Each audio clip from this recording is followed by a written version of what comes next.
suppose so. Was I supposed to recite something? Well, I could.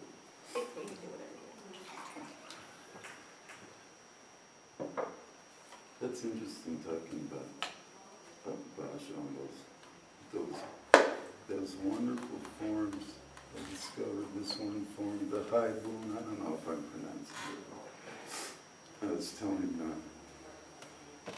Sarah that as a teenager in my early 20s, that in Berkeley, I had a Zen teacher, and I sat, and it was very important to me. It still is in different ways. And it's a practice meditation. But not like that. But that's crazy. And, you gotta be strong to do that. You gotta love it. Yeah, that's pretty cool. But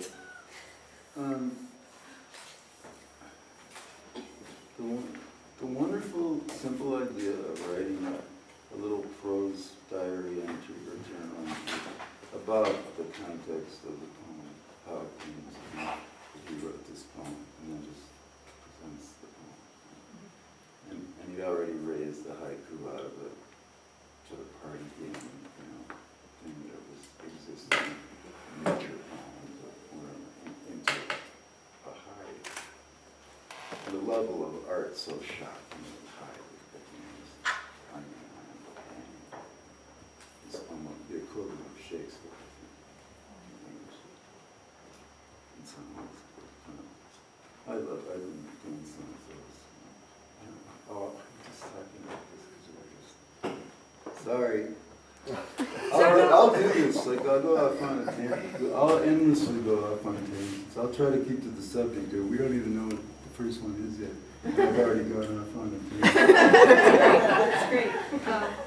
Well, just to back up, welcome. Thank you for coming. We're just going to talk to Franz today, and I have a series of questions. They're really general, so if we don't keep to the topic, that's fine, and if we make it short, that's fine too, whatever you want.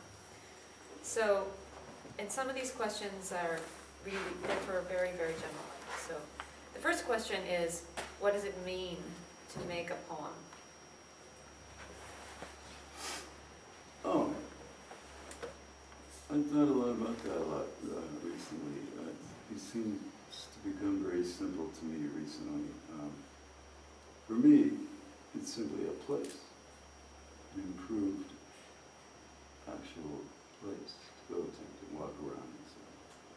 And I experienced this very early in childhood, even maybe before writing, but then when writing started, it gave it a kind of very concrete form distinction. Very early I had a sense of language as being a literal place, or as somehow doubling, for example. If the infinite can be doubled, which it can't, so impossible mathematical proposition, but that's what it does. Language doubles things. And then Rilke comes and he believes that for literally every phenomenon in the external world is a corresponding phenomenon. So what he means is language. So connect language. There wouldn't be any interplay without language. There wouldn't be any thought. There's no thought without language.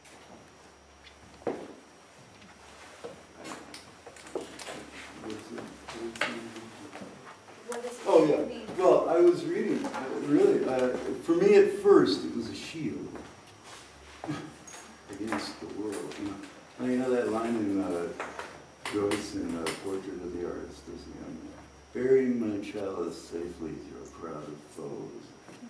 But it was the shield, and it also, but it enriched everything. It made everything twice as good. So it did both. It did everything. And to me, it was always associated almost with the sense of being loved. It was an identity. So I always responded to that image more Stevens about the inner paramour. And there's other forms, like in Kabir, it's in the friend. There's this, and in St. John, cross. There's this person in us that we could be, that we want to fall in love with and be with. And you can never find it. Maybe some people do. I'd like to meet one. I'll show you.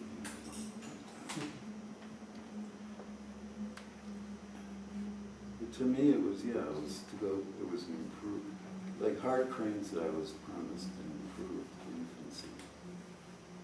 That's what it was. It was an improved reality and a place. And I was reading, and Mark Roscoe said the exact same thing. He'd sit in front of a painting for hours. One of those brilliant, just like paintings, you know.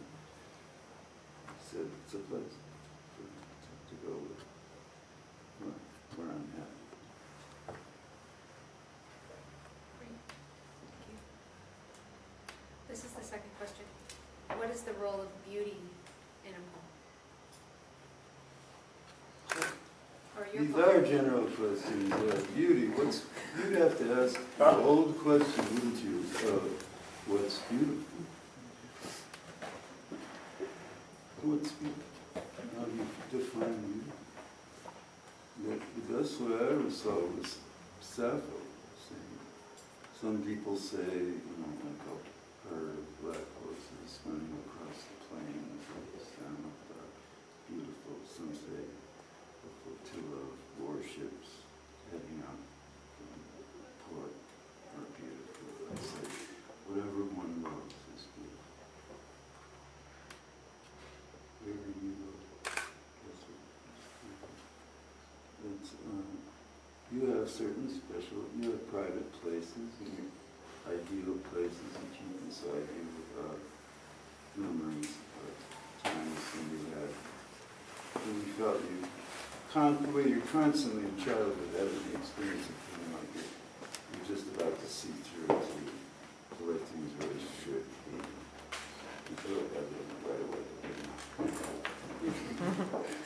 But you can still see how they should be. And you still feel it's unfair because they're not. And you still have, that may be part of it. I don't think it's just puberty, that thing where that light goes out of children's faces when they're also loving themselves. And just has some, that may be part of it. It's not just a normal thing. It's also something else. You're starting to doubt. You're starting to fail to, you're starting to compromise with, to settle for less.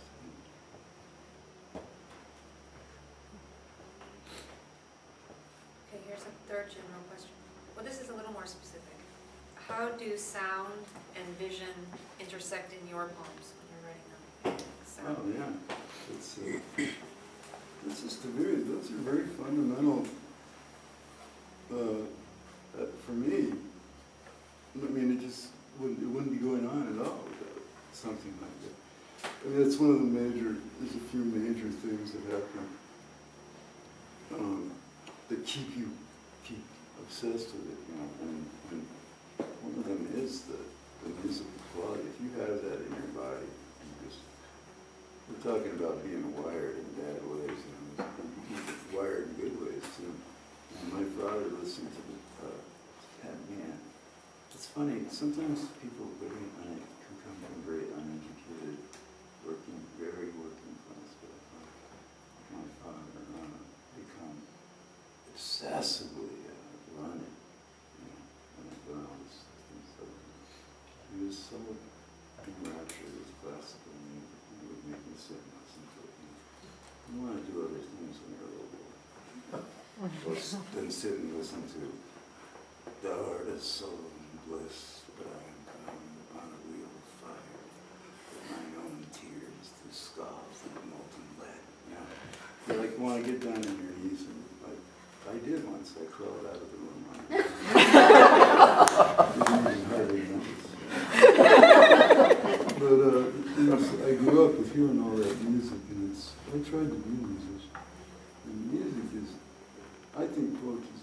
prose and music than it is to prose. It's so mathematical, very much more like music.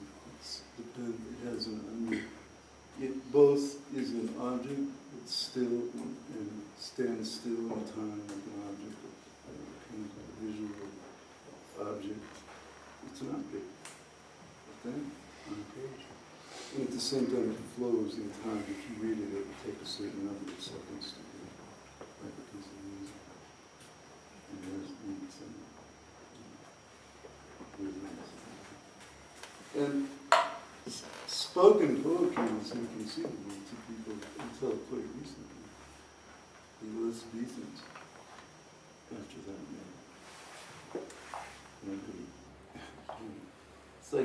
it's like if Bob Dylan got up and just said the lyrics of a song. They sang. They're called lyric poems because they were sung. They're the lyrics of songs. But the Iliad was sung. It was a melody. No one knows what it is.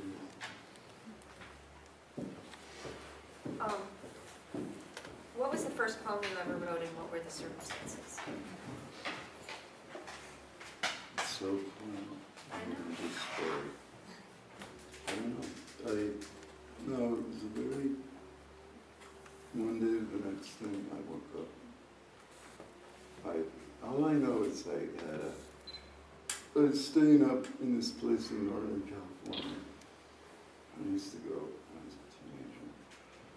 And a feeling is a very, very powerful belief in the sense of being drawn to get up and this ecstasy that you feel sometimes at that age, walking in the morning. And I feel like I maybe never feel again. That's not true, I do. Just talking about it, I can feel it. But, and I just the impulse to sing, like this, to find some way of responding, with poetry, you're really close, you're never far from the most ancient impulses in human beings, which are to say something to the universe, to be honest. And so much awe that you have to say something back. And some or Whitman said, how could I, in the sunrise, how could I survive the sunrise if I did not always constantly send the sunrise out of me?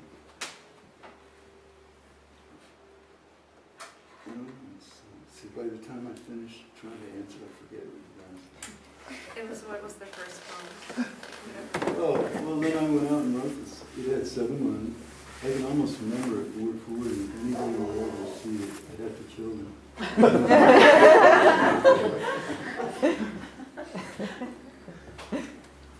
But I thought it was, How old were you? I had an experience like, whoa, I want to do that again. And it took me another 5 years before I did something I felt like. I remember I was about 19. I finally wrote something one day in college. Over after many misadventures and in between, I remember the very first time I read something I was at home. One shit. I went over to my teacher's house and I did. But I didn't know how. I knew I had done it, but I didn't know how I did it. That took me another 15 years to figure out. Not good. That was just the start. So can you guess how old you were when you wrote that first 7 lines? 15. 15.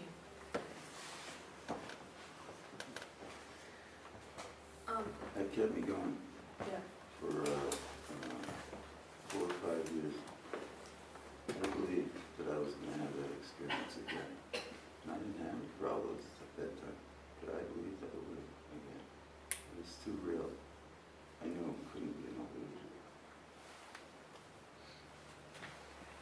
Can you talk about, you were talking about translation, well, you were talking about Basho But can you talk about translation? How do you feel about it? Great joy. It starts out as being a way to read a poem in another language most closely. If you're fortunate enough to have the language that the poem is in, it's the very closest you can. I mean, it's like dismantling a little watch or an engine or something and putting it back together and you find out how it's made. And I can imagine no better way for someone singing along and trying to figure out what we're talking about, like a poem. What a poem is in translation. It's wonderful because you know that there's going to be a solution at the end. You just have to get there. It reminds me of geometry or something. It's beautiful. But you just have to get there. It's there. But it's a great way to a poem you love, to experience it as closely as possible. And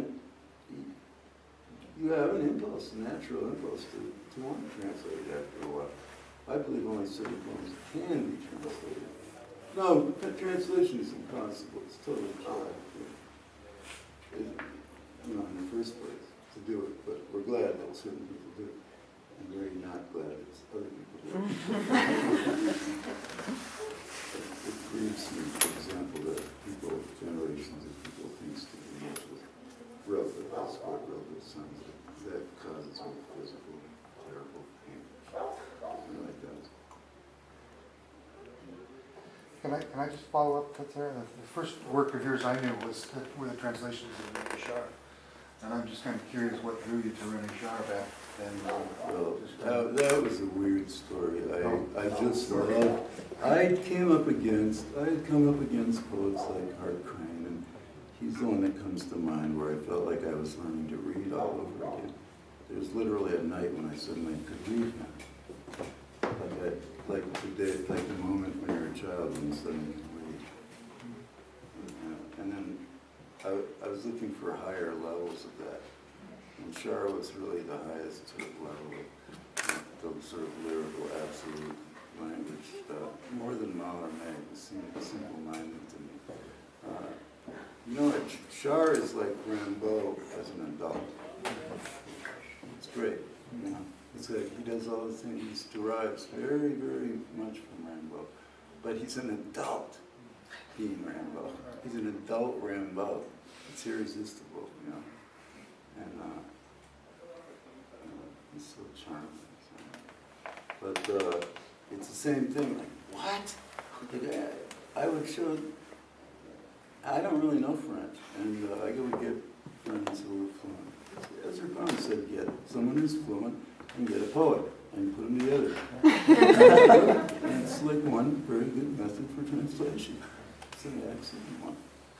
And which I take in part in, which works very well, and is very exciting. But, and in the end, you don't harm the original. Just because you've tried to do some botched, version of it of your own language. The original's still there. But, it's great. So it's a wonderful joy. Okay, talk about frustration, a time when you experienced the failure of language, which... That sounds like about the first 40 years of my life. No, I'd say it's in my late 40s I would describe myself as feeling perpetual at almost. No, I had my moments, but it had become a total suicide mission. In a way, there was something that I hated feelings about that. That got interrupted.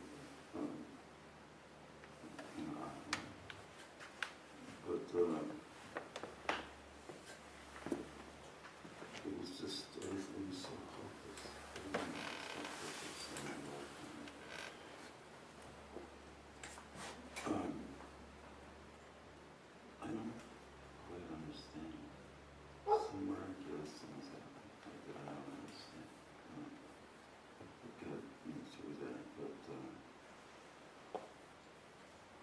there's this, I don't know, there's this, I keep thinking of this.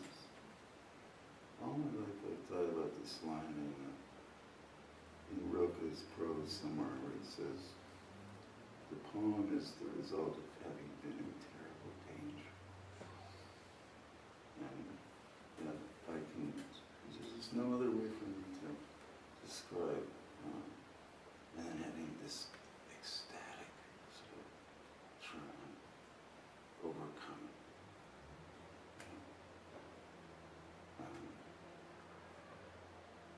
It's what I've always experienced. I've never been able to quit. I always had to keep going until my big myth is Jacob, and the angel, and wrestling the angel. And I will not let you go until you bless him.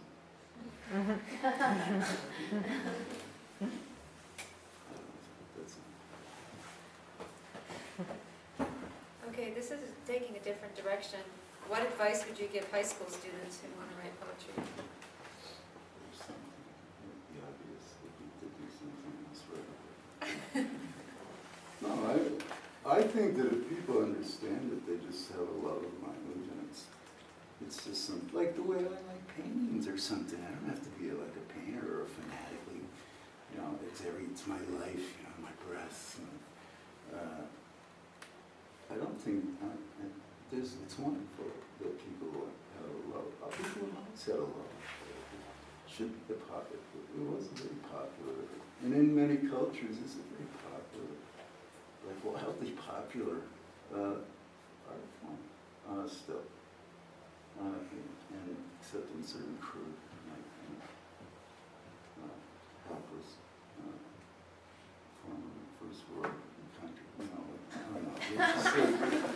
There are places in the world where there's a great prestige in saying I'm a poet. And in saying it here, it's like saying, never mind, it's not, it's like saying something that I can't find a polite way to put, so I'm just not.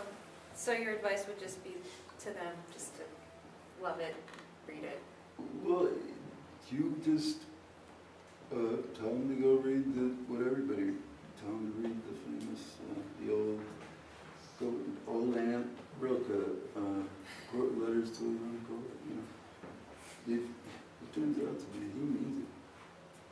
Rilke really meant it.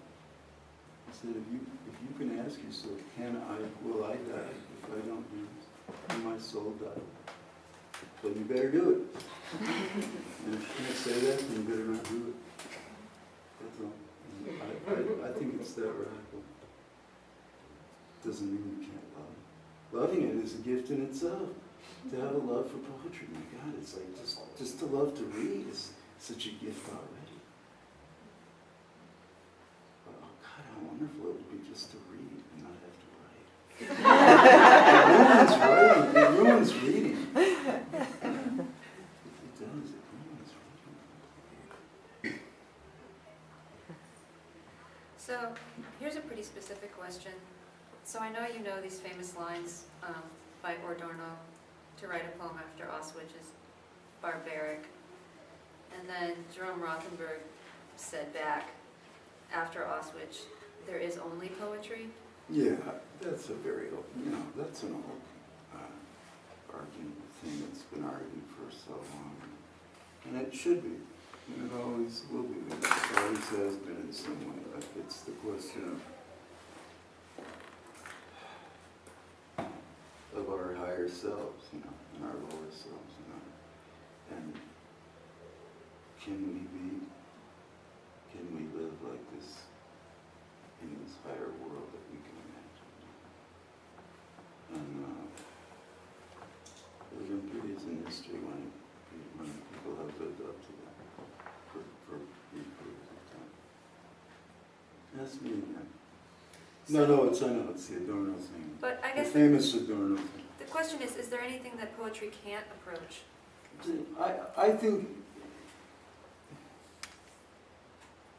I think that real art, whatever form it takes,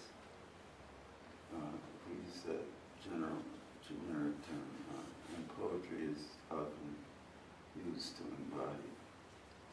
poiesis means to make, create. And you can't repress that impulse in human beings any more than you can the impulse to stay alive, to live.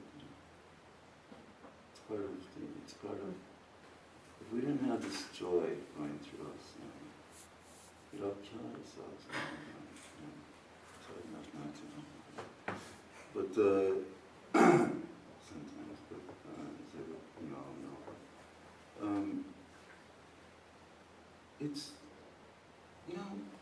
poetry is connected to, and language, the word, logos. Heraclitus used that in the first, the word, but it means really sentience itself, consciousness. To realize you're a conscious being, that you're the consciousness of nature, that your nature become conscious of itself. And to be the first person to realize these things. It's terrible, it's staggering. And you have 2 centuries ago, all of the main thinkers of ancient Greeks that established everything that we live on in a period of no more than 400 years. And we need to reconnect. We have this terrible need to reconnect with that feeling of we are here for some awesome, illustrious purpose, not just to be a slave, to just exist. And that's, I think, corny as it sounds. A lot of writing poetry, trying to do any art.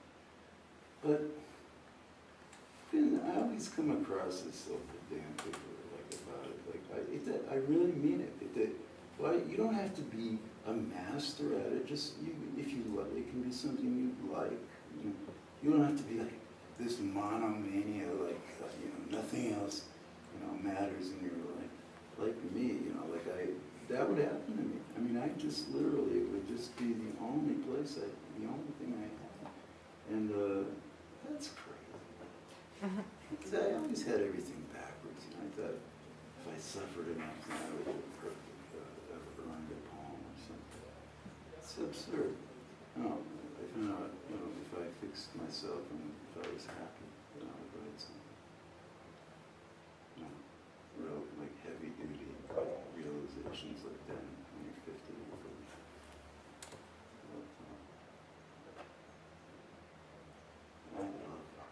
I've come to love being alone. I've come to love writing.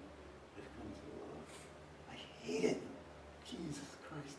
I would do anything to escape from writing, and I couldn't. Wherever I found myself, it was waiting for me. Usually on the back of a matchbook in a bar or something. I don't know how many books were waiting on me. My friend Charles Simic, who's my mentor or something. I started writing to him when I was 19. He used to go visit him. Franz, your major ambition is to write an epic on the back of a matchbook. That was weird, because my father used to say about Robert Bloch, his main ambition was to turn the Iliad into a haiku.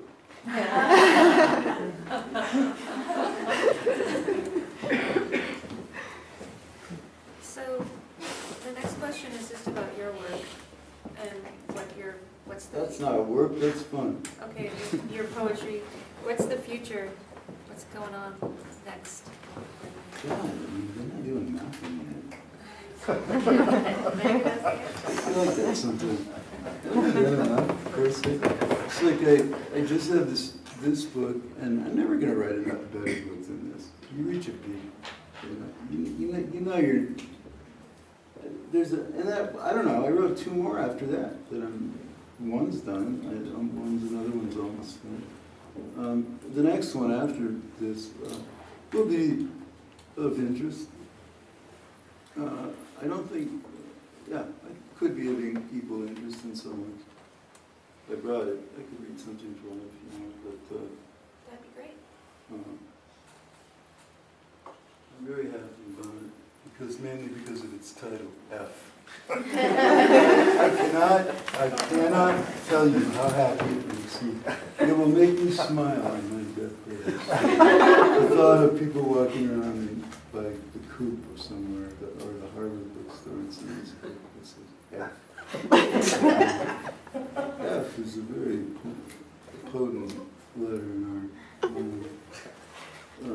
It just is a pun because I always sign my name that way, and my friends all know me by that. But it means other things too, doesn't it? I love it. It's the meaning of just F, fail, you know, like school. But it's also like, fuck you. There's all kinds of things that go through your mind, sort of kaleidoscopic. I like that. Isn't that what a good image should be?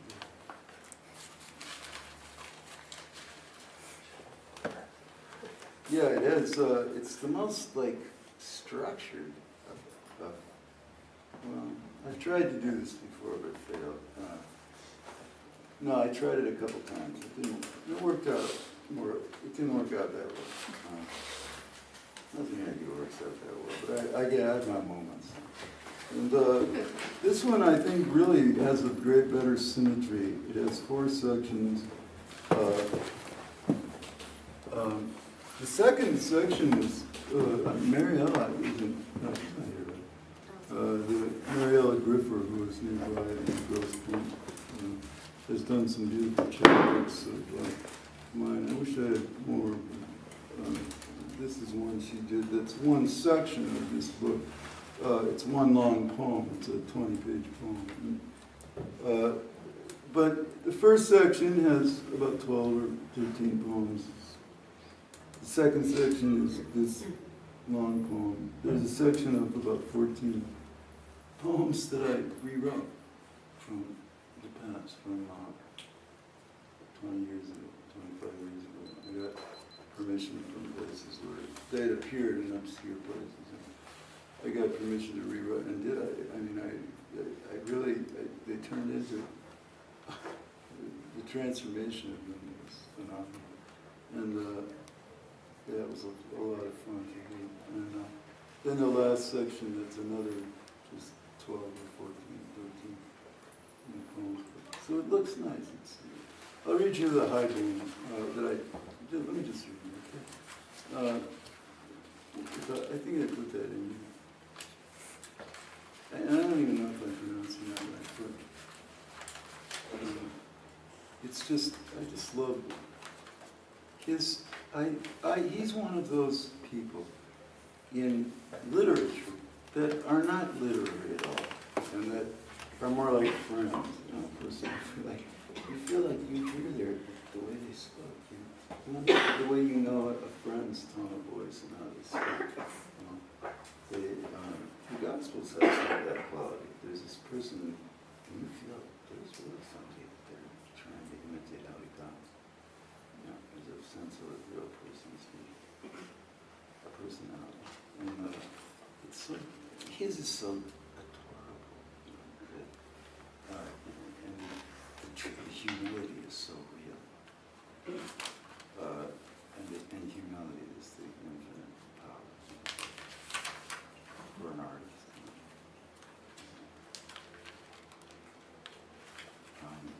So I had to find it in the table of contents, which has no numbers. And before I read that, here's one I just finished that was kind of a rewritten from something a while back. But we were talking about, we were talking about Renee Char. We'll take that up again after this is over, because I realized I just kind of, I'll do that. My mind just goes, to something else. But I wanted to write like a Char-like thing. I wrote this, I don't know, one night I wrote this, it's like one sentence, it's called Spell.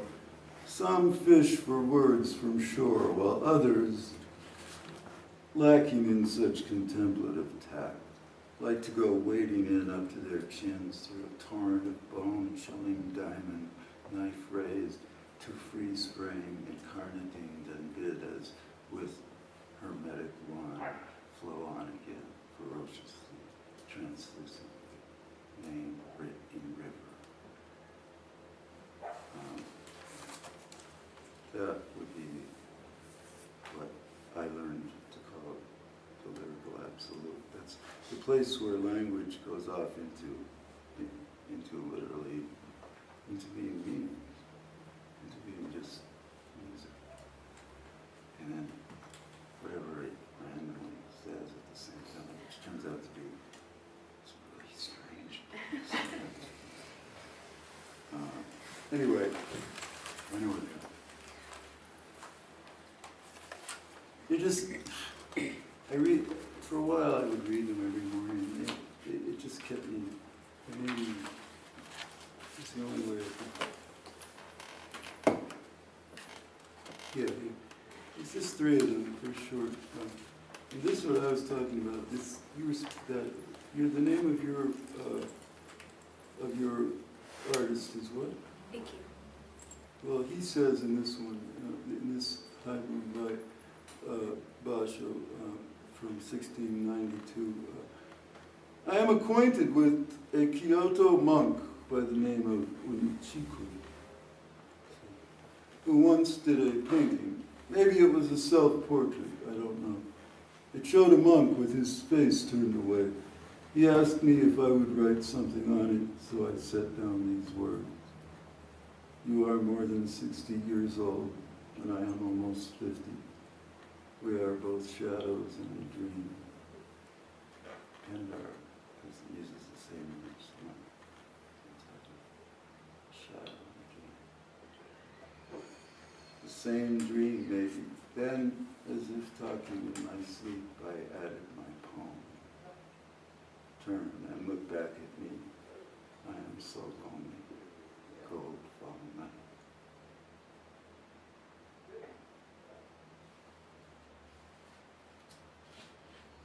Second one. As the chill rain of early winter began falling desolately over everything, I sought warmth and company at a roadside inn. Allowed to dry my soaked clothes by the fire, I was further comforted for a time by the innkeeper, who tactfully listened to me relate some of the troubles I encountered on the road. Suddenly it was evening. I sat down under a lamp, taking great care with them as I produced my ink and brushes and began to write. Recognizing my work, he solemnly requested that I consider composing a poem in honor of our brief meeting in this work. At an inn, I am asked for identification. Travel, let that be my name. The first winter rain.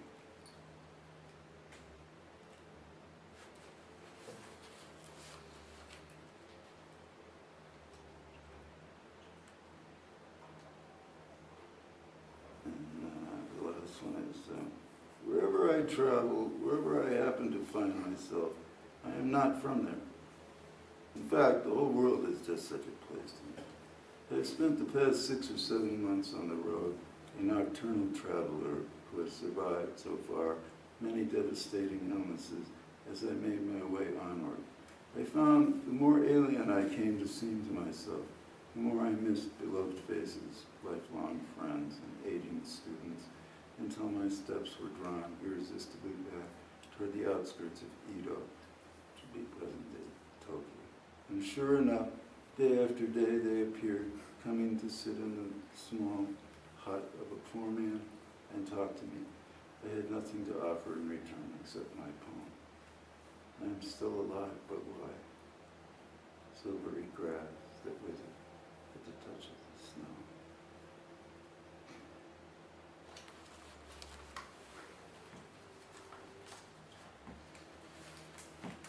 This is that will have to be put on the list of never read them in public poems. I have a whole long list of poems I learned from teaching. I would read a certain poem and I start to realize, oh fuck, stop. Do that thing men do because they think they'll die if they cry. Like,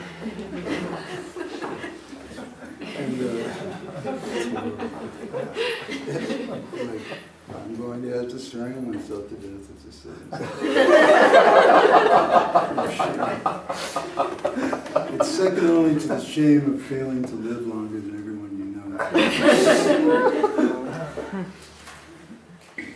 But that's, and then it'll switch to this. I'll just read one to show you. It'll switch to, this is a prose thing. You all know when you spend time in bars, there are certain perennial things like last call for alcohol. I have a prose piece called, you don't have to go on, but you can't stay here. Within my heart is a bright ceilingless place, and I have been there. Evening or dawn, first stars or last, I couldn't tell you. Hidden path through the forest, my height, which gives way between one step and the next to the dunes. The dunes. I was thinking of out in the Cape province.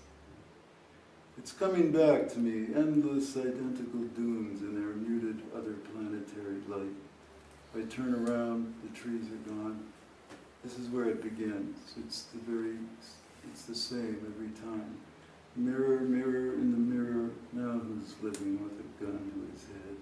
Endless hallway of doors without numbers, without doorknobs, for that matter. What can you do but keep walking toward the distant pinpoint of light, praying that it doesn't go out, or the blood-dyed thread prove too short, may silver scissors sleep. I am so tired, and I don't know why. I can't go back, I would never make it. Besides, there's no time. I am late, unforgivably late for the wedding. The rhyme of the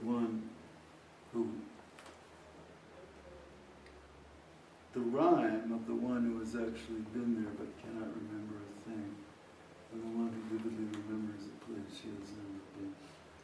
Late for the kiss, the kill, the woods owl come home at last, the embrace of two people on opposite shores of the ocean. Of things as they should be, divided by things as they are. And talk about being at the right place at the right time. I have always been there. It's going to end now, no matter how cunning the route, how agile the evasive maneuver. Bang. And so what? So what if there is nothing left of me but this shattered wraith of facsimile of the person who continues, even now, to go by my name? I may be, and that is the one thing I will not be denied. And I urge you to give this some thought. You have a mind until you use it. At this point, that's a play on a beautiful line in my friend C.D. Wright's great new book. What is it called? C.D. Wright's new book? One with others. And says, you have a life until you use it. At this point, I can barely string together two coherent thoughts or get my shirt buttons in the right holes. But I am still here, aren't I? I ask if I am here, therefore I am here. Or there's no one to ask. And it's very important, I know. I feel I am at present at the hour I was born for, destination and origin in one. This is the part where I'm supposed to wake up, and I do not wake up. Sudden wind through the leaves that aren't there, the very air turning greener from one instant to the next, and an absolute stillness, even the birds silenced, the birds who aren't there with their eyes closed, and night comes in broad daylight. For the Father is coming, and he is an American, and that he is an American is not something we can simply assume anymore. The tiger, the whirlwind, the unanswering sky, as well as the caryatid, was fallen beneath its stone for good. He lays me out asleep, and plunging his hand in my flesh, as in mercury, as in melted down mirror, he pulls the heart from its socket, and truly it has been hurting me most of my life. A new heart is set in its place, incorruptible, heart of the one with no name, or a new name, one so conspicuously alien. I'm afraid it is bound to cause no end of strife, especially at recess, at the school for vicious young primates, prematurely preoccupied with unpremeditated ejaculation. By now, the wound in my chest is healing over like water into which a large stone has been dropped. Still silver water or wide wind-blown water with shimmering path beginning and ending in his feet. Love itself, or love unreturned. Stars, progenitor, also the towering braggart who stomped a broken Job to win a bet with the devil. Meanwhile, Abraham, knife raised, is let off the hook at the last minute, and later on, my mysterious Lord sends his own child to slaughter.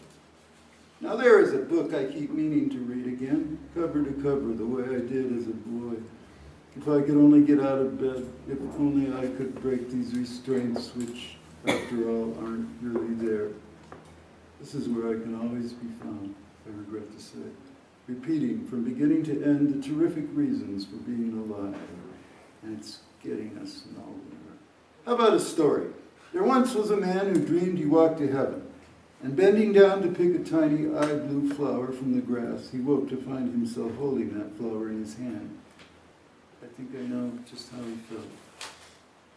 Only now I appear to be moving. I am flying at incalculable speeds which continue increasing until finally there is no sensation of motion at all. I am traveling away from my body in widening rings.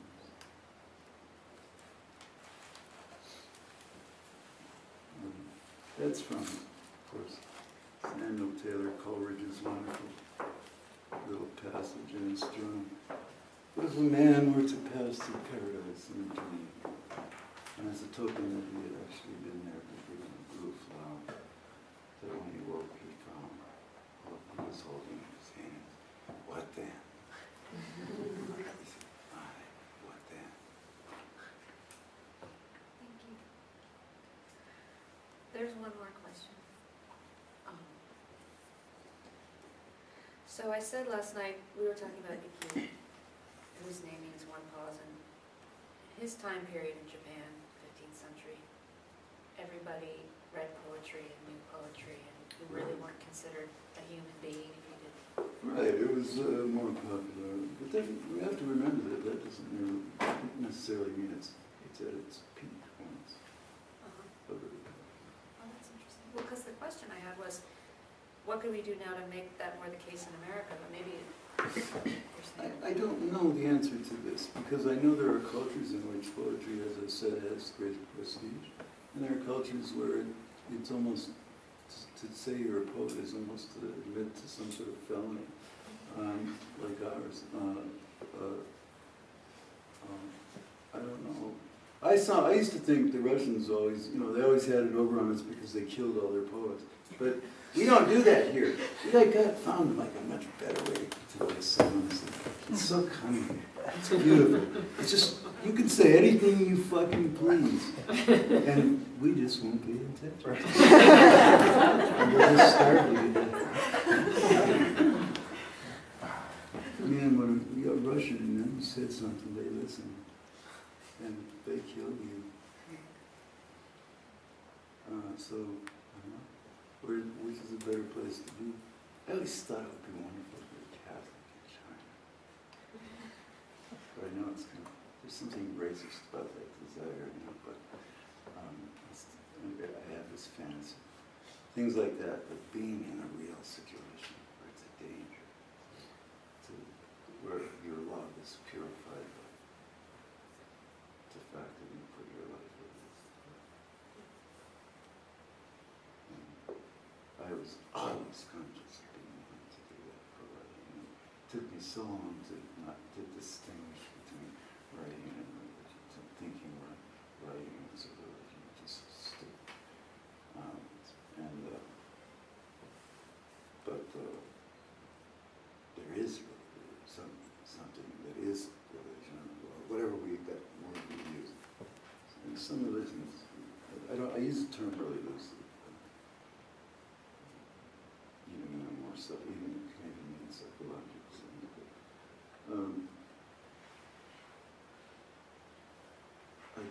I felt always, I never remember a time when I don't shout, when I didn't shout.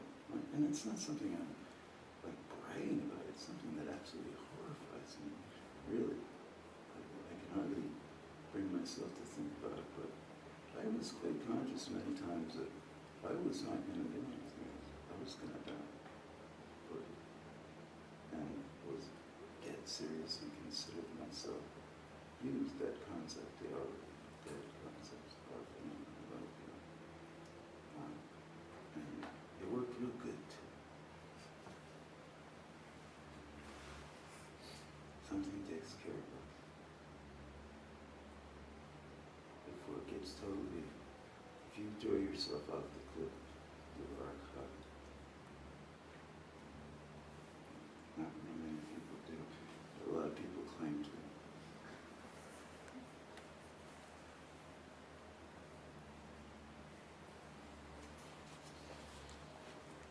Okay. Is that really enough? That's it.